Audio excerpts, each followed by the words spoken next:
Hola y bienvenidos todos al programa número 2 de La Misterioteca.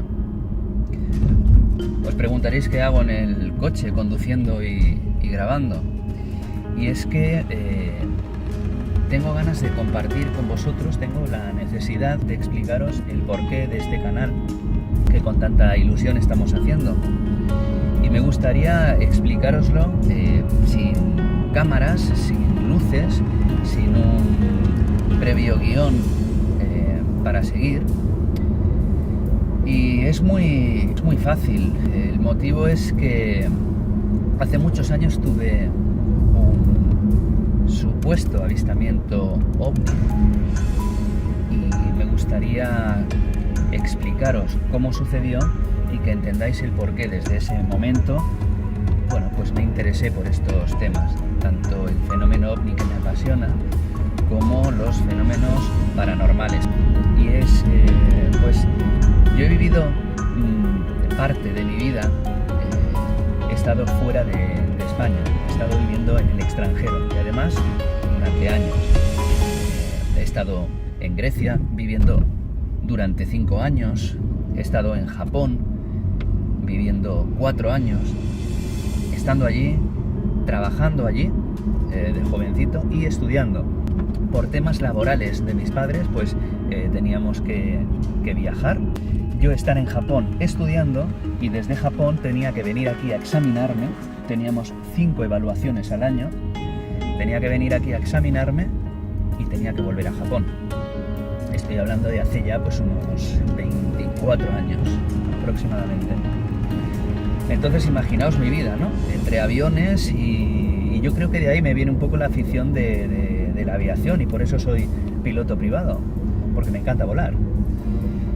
Pero recuerdo que el último año de estar en Japón con mis padres, cuando veníamos hacia acá, en el viaje de vuelta de Japón a España, entonces en Anchorage, cuando hicimos una escala de 4 horas, lo recuerdo perfectamente como mis padres, sobre todo mi padre, en cuestión de 10 minutos, planificó unas mini vacaciones, después de estar tanto tiempo trabajando allí, unas mini vacaciones aquí en Palma de Mallorca. Es decir, lo que querían era estar pues una semana aquí en Palma, pero no en casa, porque si entrábamos en casa pues ya empezarían los teléfonos con llamadas telefónicas de tipo laboral o de esa índole.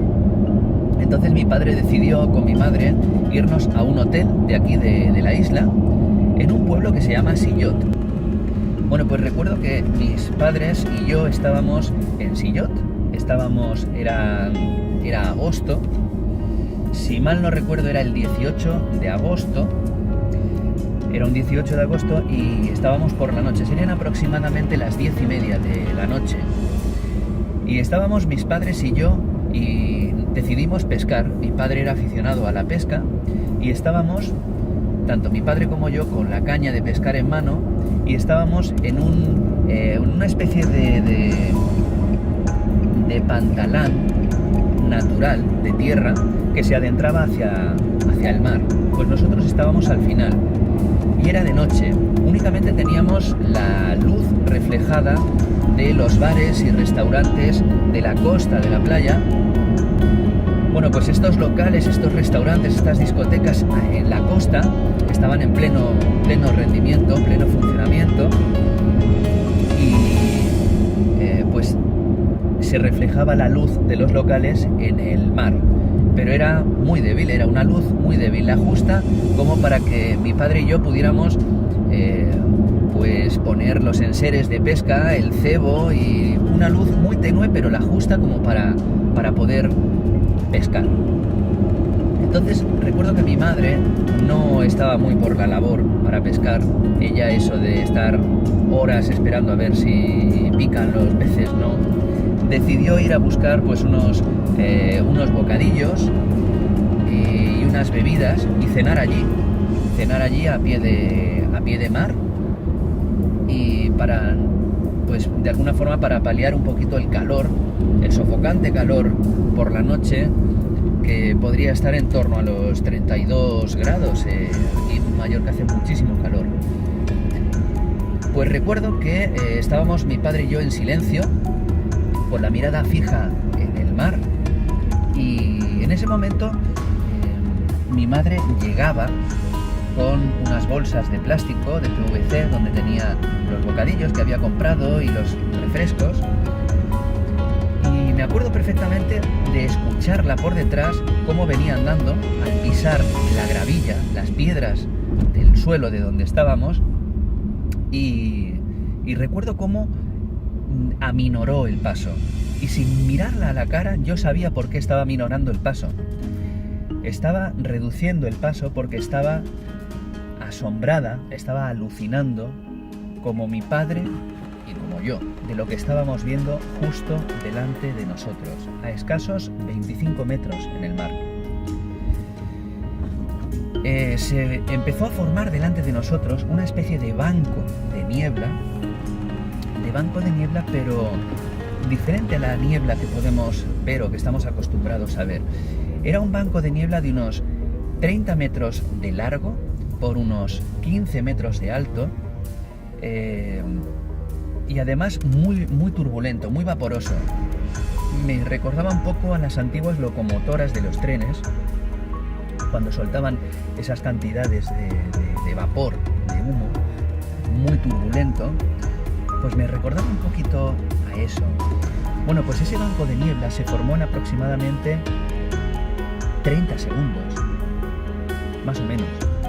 Ni mi padre, ni mi madre, ni yo nos mirábamos porque no queríamos perder detalle de aquello que estaba sucediendo delante de nosotros. Además era una niebla muy densa y la podíamos ver con claridad porque la luz de la costa se estaba reflejando en la misma niebla.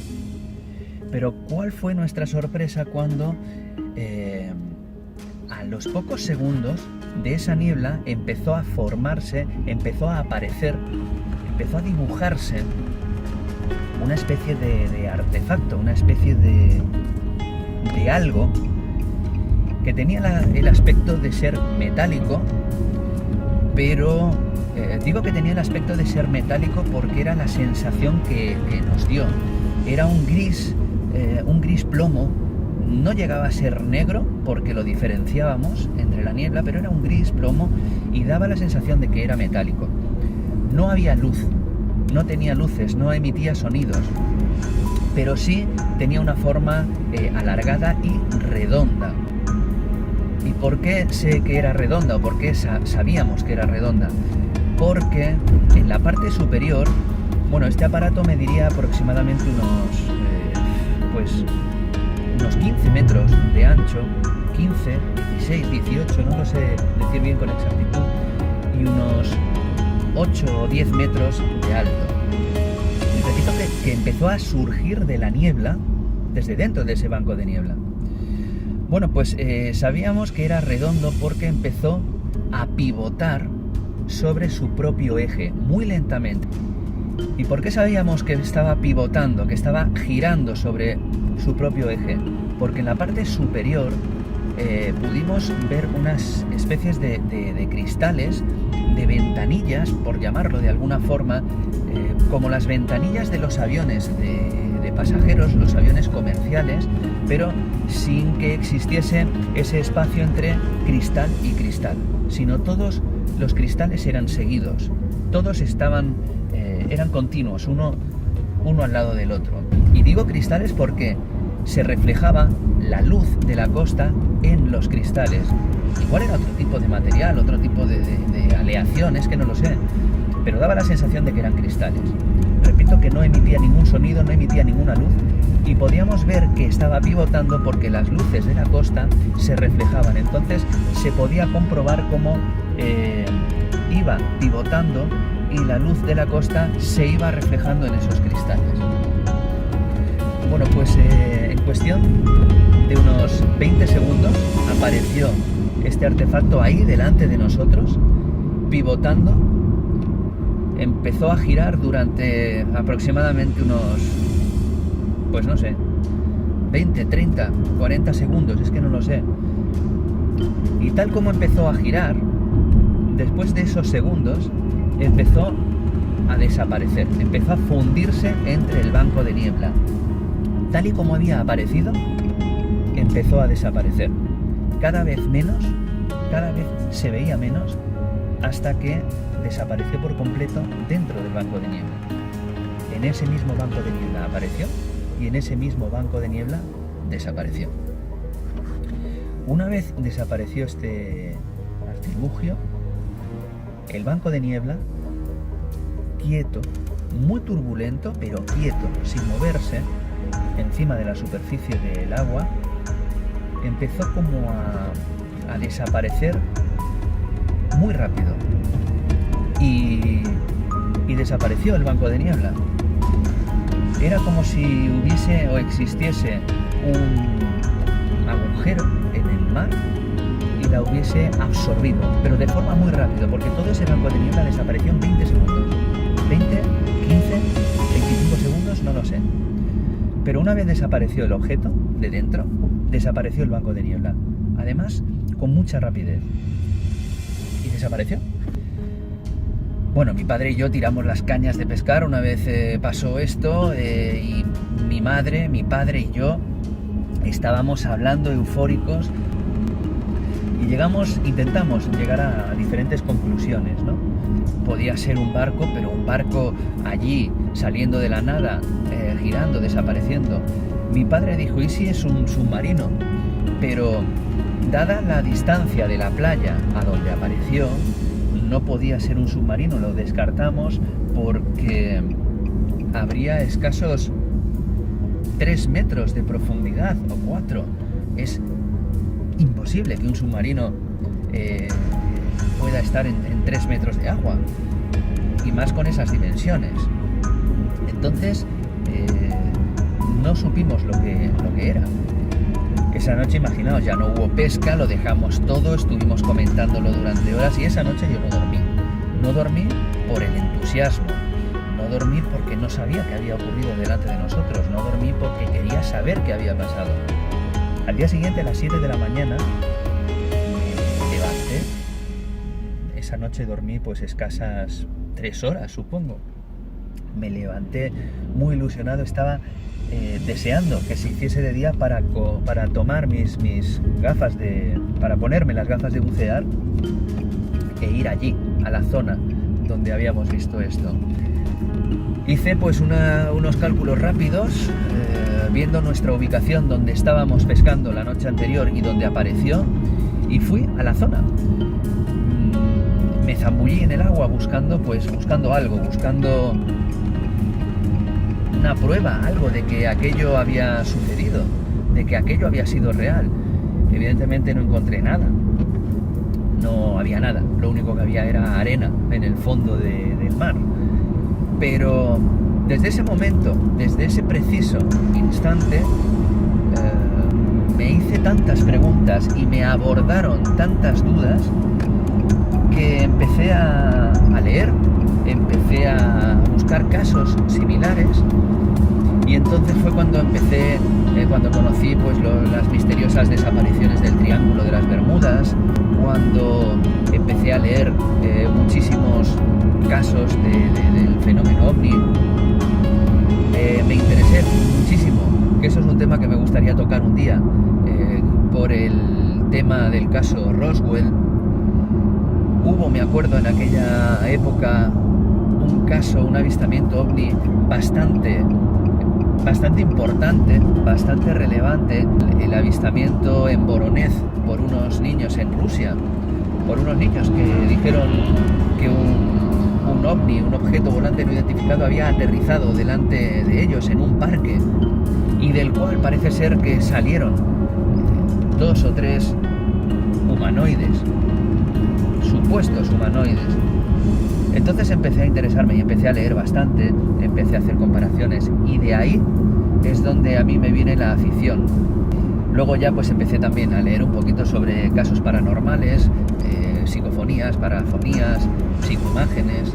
También son casos muy interesantes, para lo cual pues no hay todavía una explicación, que posiblemente la haya. Además soy bastante escéptico en estos casos, y hay otros casos y otros avistamientos que son fraudes intencionados, y esto lo que hace es, bajo mi punto de vista, perjudicar muchísimo a todas aquellas personas que quieran indagar y que quieran alguna realidad de lo que hay, o por lo menos una explicación, ¿no?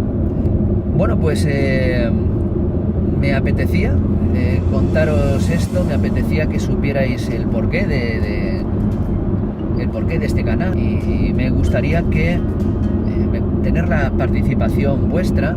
Me gustaría saber vuestras opiniones, vuestros comentarios, cómo mejorar el canal, que lo que queremos es aportar, pues, de alguna forma nuestro granito de arena para disfrutar del mundo del misterio, del fenómeno ovni, de los casos paranormales, de la parapsicología, de la psicología, de la ciencia y de la evolución. Y creo que no hay que seguir un ABC. De esto se hace así, hay que poner la cámara así, como todos los programas, ¿no? Yo quiero salirme un poquito de ahí y ser, pues, tenerlo más, que lo veáis un poquito más humano, más normal. Bueno, amigos, pues sin más que deciros, me despido de vosotros, aquí conduciendo todavía, y espero que este capítulo número 2 diferente os haya gustado. Así que nos vemos en el programa número 3 de la Misterioteca. Espero vuestros comentarios, espero vuestras sugerencias, porque lo que queremos es que este sea un canal hecho para vosotros, pero por vosotros, ¿vale? Nos vemos. Adiós.